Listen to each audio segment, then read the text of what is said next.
So we want to find the critical points of the function f of x equals 1/3 x cubed plus y squared plus 2xy minus 6x minus 3y plus 4.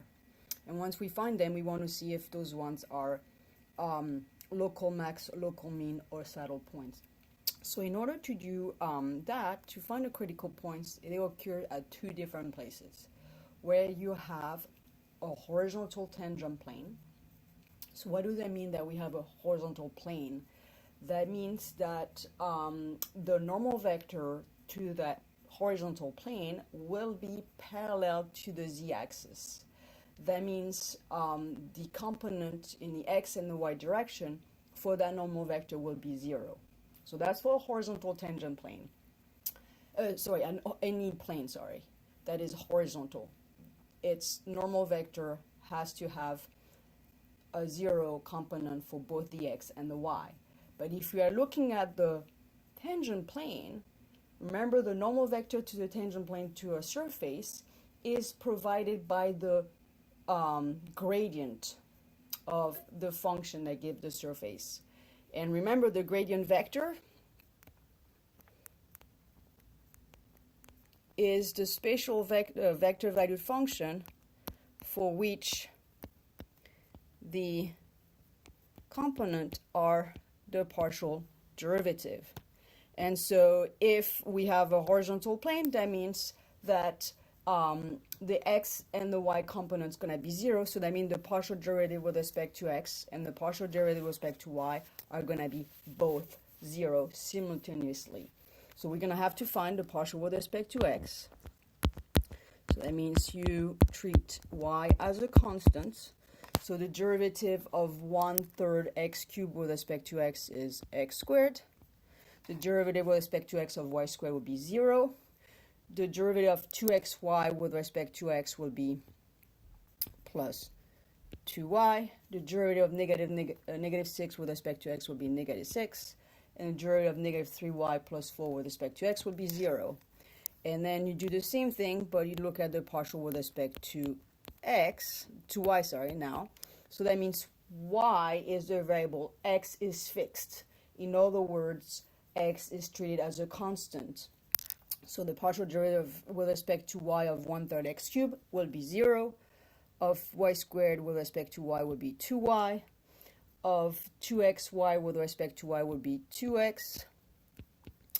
Of negative 6x with respect to y would be 0 because x is treated as a constant. Derivative of negative 3y with respect to y would be negative 3.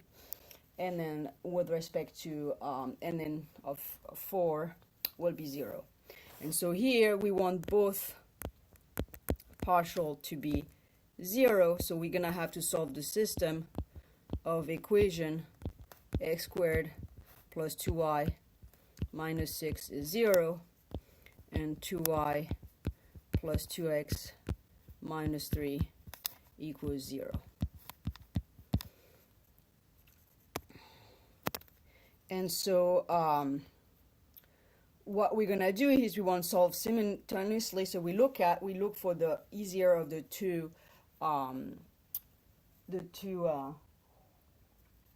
equation. We see that number 2 is linear. And we look at here, we could solve with respect to x or y, but if you look at this and you look at the first equation here, we see that we have 2y. So here it's going to be easier for us to solve for 2y in the second equation. So we're going to use the second equation and we're going to solve for 2y. So here 2y is going to be equals to, sorry for that,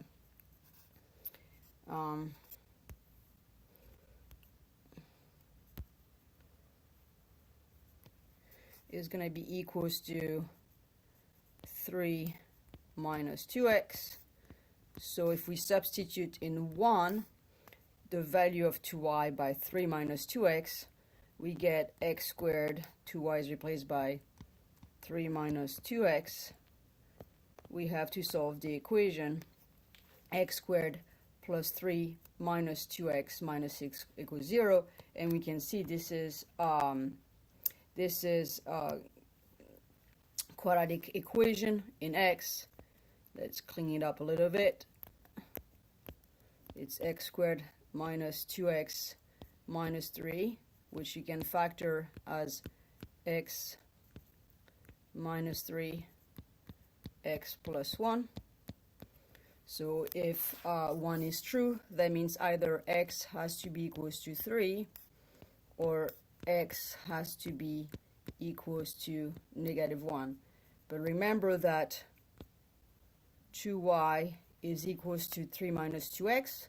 So when x is 3, y is 3/2 minus x, become 3/2 minus 3. That's going to be -3/2. So we have a point 3, comma, -3/2. And then when x is -1, the y, which is 3/2 minus x, will be 3/2 minus -1. So that would be 5/2. So that means that we have the point -1, 5/2. So we have two critical points that are found by looking at where the surface given by z equals 1/3 x cubed plus y squared plus 2xy minus 6x minus 3y plus 4 has a horizontal tangent plane. The other kind of critical numbers is where the partial derivative with respect to x or the partial derivative with respect to y are not defined, but we see that the partial derivative are polynomial in x and y, so they're always defined. So we only have really two critical numbers. So in order to figure out if our critical numbers are going to be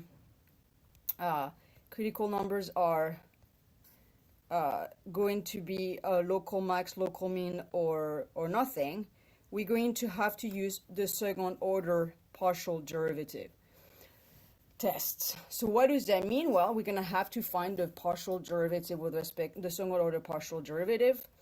There are 4 of them. So the first thing is we're going to look at, when we look at both in the x direction. So what we do is we take the partial derivative with respect to x, that's up there, and we're going to differentiate once more with respect to x, and we're going to get 2x. And then we're going to do the same thing, but now we're going to still take the partial with respect to x, but now we're going to differentiate once more, but with respect to y. So same partial that we use, but now we differentiate with respect to y. X squared is gone, and that will be just 2. And then we're going to do the same thing for the other two second order partial derivative. We're going to look at the partial with respect to y, then we differentiate once more with respect to y. So in that case, we're going to get this guy over here. And we differentiate again one more time with respect to y, and we get 2. And remember that if we look at fyx,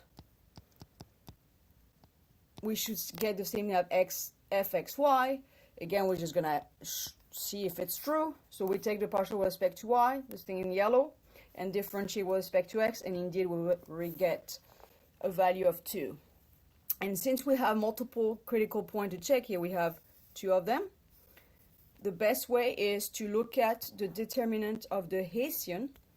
And remember, the Hessian matrix is the matrix where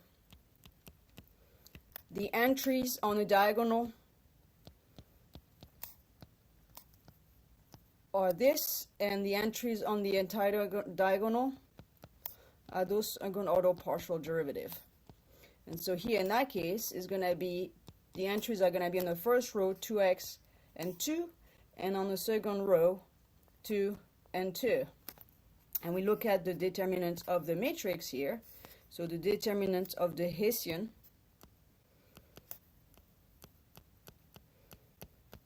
remember the determinant of the 2 by 2 product of the diagonal minus what's going on with the product of the anti-diagonal. So it's going to be 2x times 2, which is 4x, minus 2 times 2, -4. And then we're going to investigate what's going on at every single critical points. So we're going to look at the first critical point, which is at 3, -3/2.